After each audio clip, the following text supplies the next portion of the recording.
Gentileza gera gentileza, mas nem sempre. Muitas vezes vai a gentileza inconsequente. Mas se toda essa gentileza for dada em vão, o retorno da indelicadeza pede compaixão.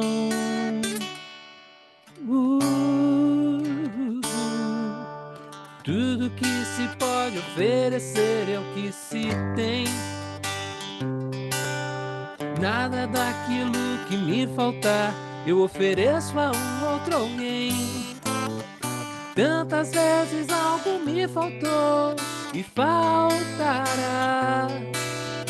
Vida, tempo, energia e colo pra continuar.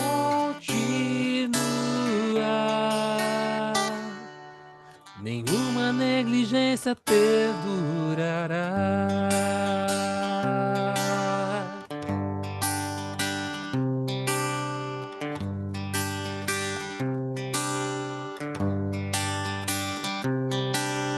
Gentileza gera gentileza, mas nem sempre. Muitas vezes vai a gentileza inconsequente. Mas se toda essa gentileza for dada em vão, o retorno da indelicadeza pede compaixão.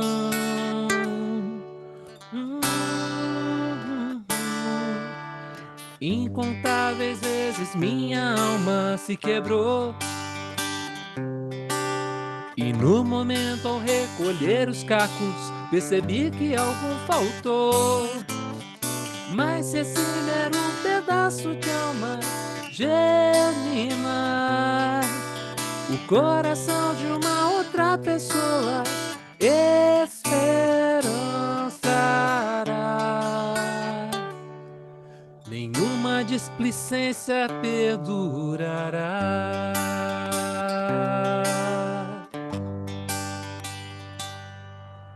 Se doer, me afligir, lembrarei da sua dor, da sua cruz, foi por mim.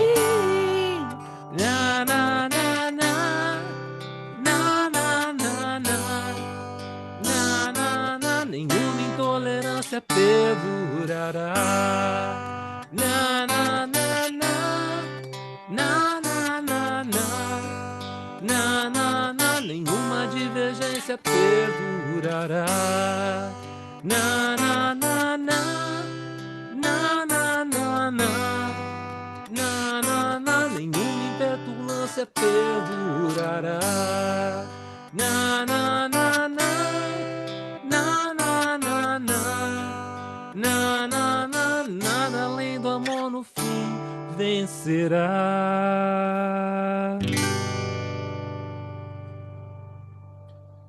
Senhor Jesus, nos reunimos em Teu nome e clamamos pela Tua presença no nosso meio, que Teu Espírito venha falar conosco, que a Tua voz seja perceptível, que os nossos corações ouçam esse chamado e sejam transformados, Senhor. Que o fruto do Teu Espírito Santo brote em nós e nos leve a crescer, a nos tornar mais parecidos com o Senhor. Que nada seja mais importante do que isso. No nome de Jesus. Amém.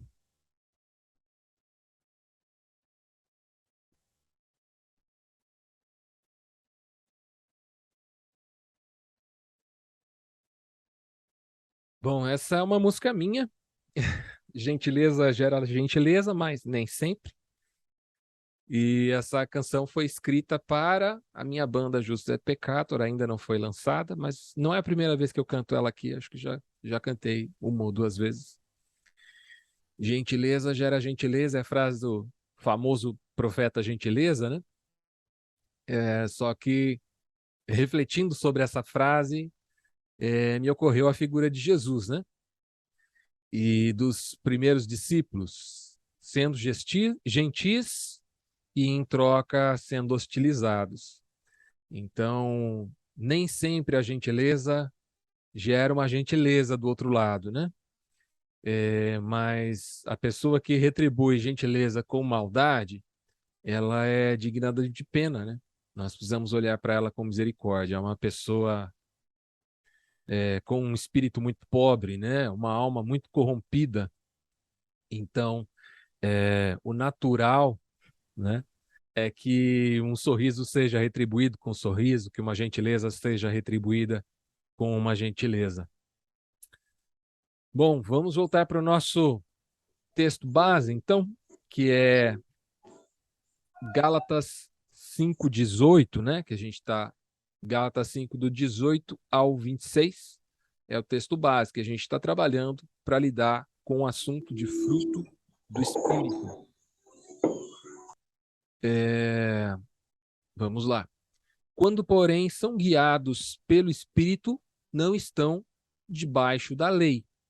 Quando seguem os desejos da natureza humana, os resultados são extremamente claros: imoralidade sexual, impureza, sensualidade, idolatria, feitiçaria, hostilidade, discórdia, ciúmes, acessos de raiva, ambições egoístas, dissensões, divisões, inveja, bebedeiras, festanças desregradas e outros pecados semelhantes. Repito o que disse antes: quem pratica essas coisas não herdará o reino de Deus. Se você quer saber mais sobre esse aspecto aqui, as obras da carne, a gente teve uma noite que a gente falou especificamente desse tema e fomos tratando os termos originais de cada um dessas obras da carne. Não é uma lista de pecados, tá, pessoal? É uma lista de sintomas de alguém que está sendo guiado pela carnalidade. Muitas vezes essa pessoa pode ser uma pessoa que conhece Jesus e age na carnalidade, ou uma pessoa que não conhece Jesus e age na carnalidade. Mas o Espírito produz esse fruto. Aí é específico, né? Amor, alegria, paz, paciência, amabilidade, bondade, fidelidade, mansidão e domínio próprio. Não há lei contra essas coisas. Aqueles que pertencem a Cristo Jesus crucificaram as paixões e os desejos de sua natureza humana. Uma vez que vivemos pelo Espírito, sigamos a direção do Espírito em todas as áreas das nossas vidas. Não nos tornemos orgulhosos, provocando, invejando uns aos outros. Esse texto, aliás, o capítulo todo, né, o capítulo 5 da carta de Paulo aos Gálatas, vai falar muito profundamente acerca dessa oposição entre o que é obra da lei e o que é espírito. Obra da lei é carne, resulta em carne, né? A lei é para a carne, os versos 17 e 18 vão falar disso. Como eu já disse, a lista de obra da carne não é uma lista de proibições, de pecados, não faça isso. É uma lista de características das pessoas que são guiadas pela própria carnalidade, pela própria ambição. O texto vai dizer que eles querem satisfazer a própria carne. Muitas vezes nós fazemos isso, né? Nas obras da carne, a gente nota que o foco é agradar a própria carne. O nome que se dá a isso, em escolas filosóficas, por exemplo, é egoísmo, então hedonismo. Hedonismo é o desejo de satisfazer o próprio prazer carnal, sempre, seja com alimento, sexo, qualquer coisa, né, que satisfaça a carne. Quem vive para si próprio, ou seja, quem manifesta obras da carne, o texto vai dizer que não verá o reino de Deus. Por outro lado, o fruto do Espírito, o texto vai dizer ali nos versos 13 e 14 que ele se manifesta quando a gente usa da liberdade que a gente recebeu do Espírito para servir uns aos outros e não para servir a si próprio. Quando eu uso para servir a mim mesmo, obra da carne. Quando eu uso para servir ao meu próximo, fruto do Espírito. Tá bom? Então, o texto que a gente, o assunto, né, o aspecto do fruto do Espírito que a gente vai lidar hoje é amabilidade, ou em algumas versões vai dizer benignidade. A gente está tão desacostumado a usar esse termo, né? benignidade, que, traduzido num português moderno, atual, seria gentileza. Seria gentileza. O dicionário Strong, pesquisando essa palavra, é interessante que a palavra no texto original, no grego, é Christotes. Christotes é aquele que serve, que é próprio para uso, útil. Também é virtuoso, bom, manejável, fácil de levar, gentil, amável, como oposto de difícil, duro, rígido, amargo. De coisas se diz que é muito agradável e de pessoas se diz que é bom, benevolente. Christotes. Interessante essa palavra Christotes, porque a raiz dela, sim, é isso mesmo que você pensou, vem da palavra Christos, que é Jesus, Cristo, ungido, separado. Isso é a mesma palavra, a mesma origem da palavra Christos, é Christotes. Então, quando a gente diz Cristo, a gente está falando também desse atributo de gentileza do próprio Filho de Deus, né? Mateus 16, versos 15 e 16, é o primeiro momento em que alguém diz a Jesus, você é o Cristo, né? Foi Pedro, né? E vocês, perguntou ele, quem vocês dizem que eu sou? Jesus está interrogando os discípulos. Primeiro ele perguntou quem que o povo diz que eu sou, depois ele fala, e vocês, quem vocês dizem que eu sou? Simão Pedro respondeu, o Senhor é o Cristo, o Filho do Deus vivo. Então, todas essas características aqui, útil, virtuoso, bom, manejável, fácil de levar, gentil, agradável, bom, benevolente, tudo isso está contido nessa afirmação de Pedro, além de dizer que ele é o Messias, porque no hebraico, certo? A palavra que se usa para Jesus é Meshiach, é o Messias. No grego, a palavra utilizada é Christos. Essas duas palavras têm o mesmo sentido nos textos. Você vai pegar a Bíblia traduzida para o hebraico, onde está Christos no grego, vai traduzir como Meshiach. E você vai pegar a palavra, se você pegar a Bíblia inteira em grego, tudo que tiver escrito como Meshiach vai estar traduzido como Christos. Então, Cristo e Messias é a mesma coisa, é o ungido, é o útil, é o virtuoso, bom, manejável, fácil de levar, gentil, agradável, bom, benevolente. Então, a palavra Cristo não fala só do caráter messiânico de Jesus, ou seja, que ele é o enviado de Deus, mas também fala do seu caráter. É uma característica marcante na pessoa de Jesus, a sua gentileza. Jesus tinha um caráter gentil. E a gentileza dele era desconcertante. Até chega a ser vergonhoso.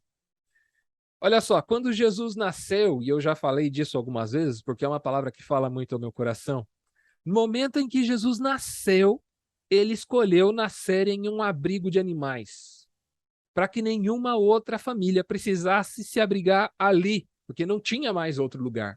Jesus poderia ter chegado antes de todo mundo.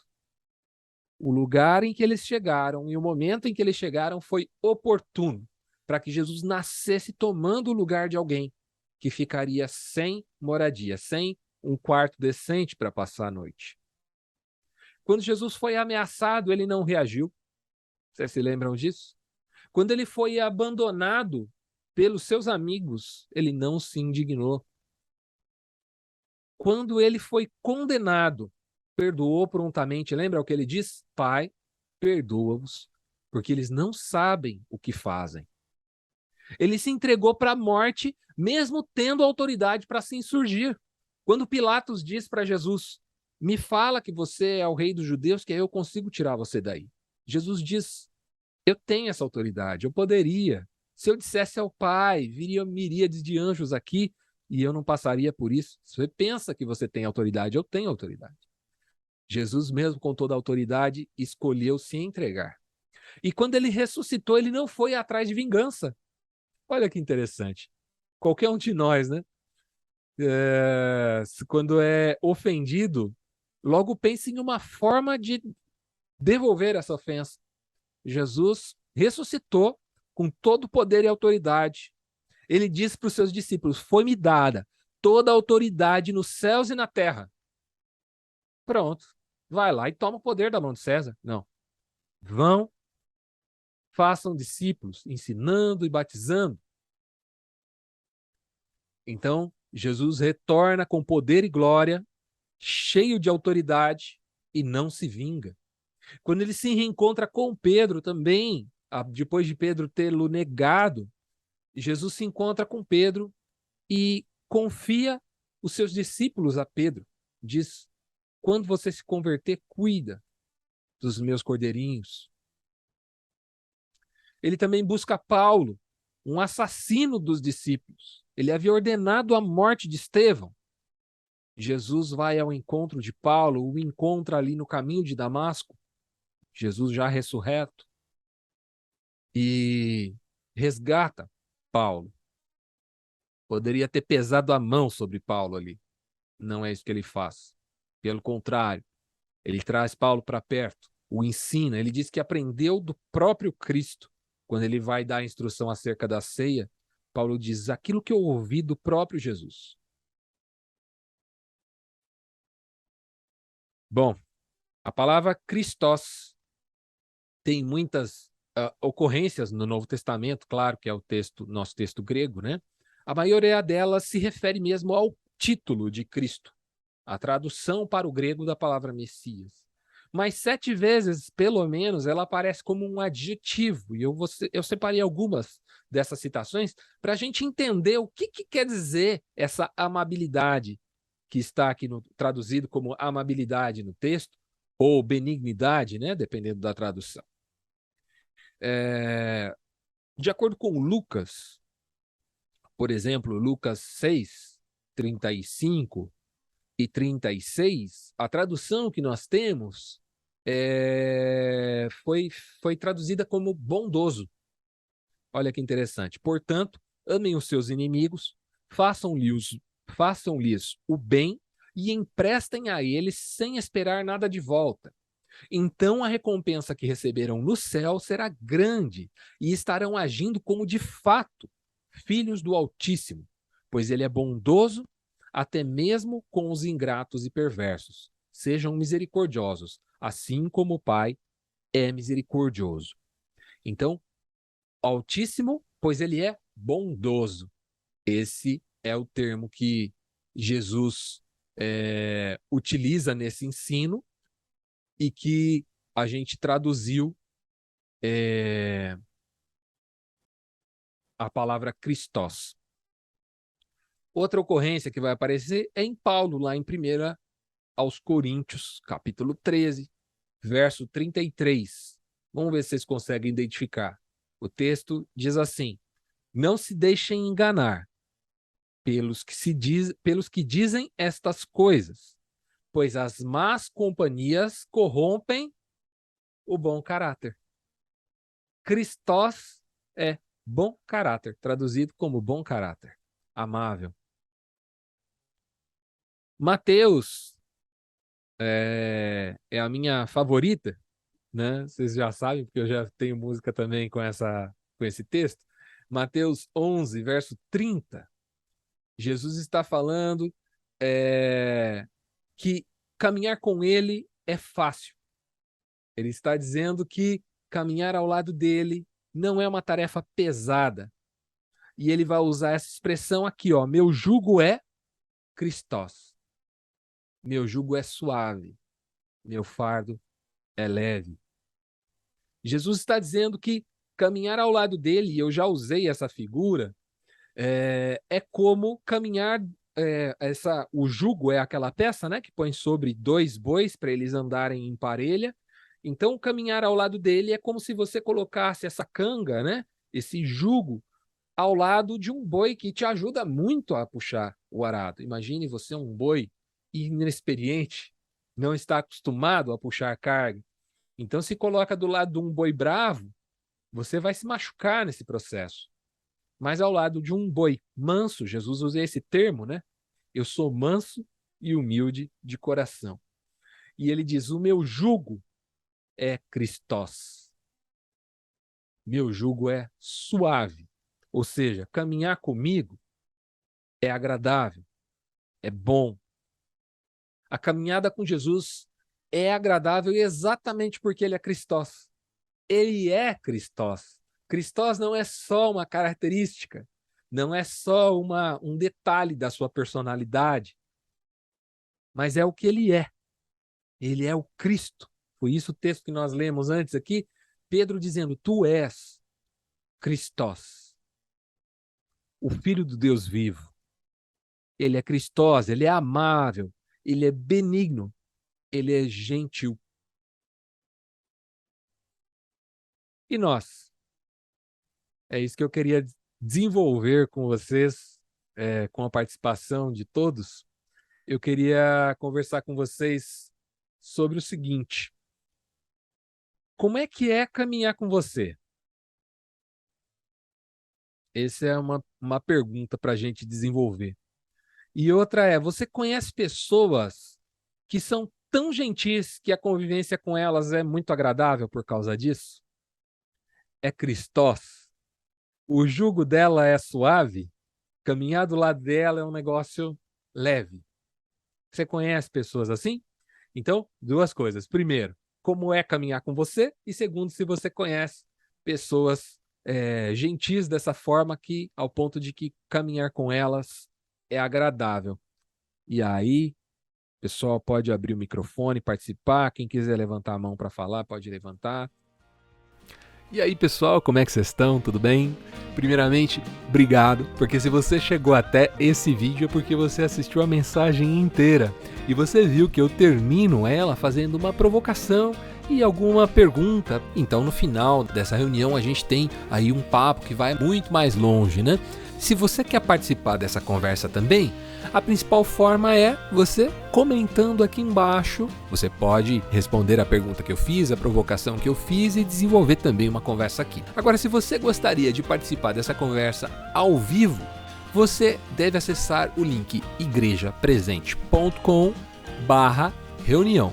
Através desse link, você vai ter acesso a um formulário em que você preenche alguns dados. É muito simples, pessoal. Você vai responder essas perguntas para que eu possa gerar um link para você participar da reunião com a gente ao vivo. Essas reuniões acontecem todos os sábados às 20 horas através da plataforma Zoom. Quanto isso, você pode ter acesso através desse link aqui à nossa playlist com todas as reuniões da Igreja Presente e neste link aqui se inscrever no nosso canal. Eu recomendo que primeiro você se inscreva no canal e depois acesse as nossas reuniões. Beleza? Tchau, tchau.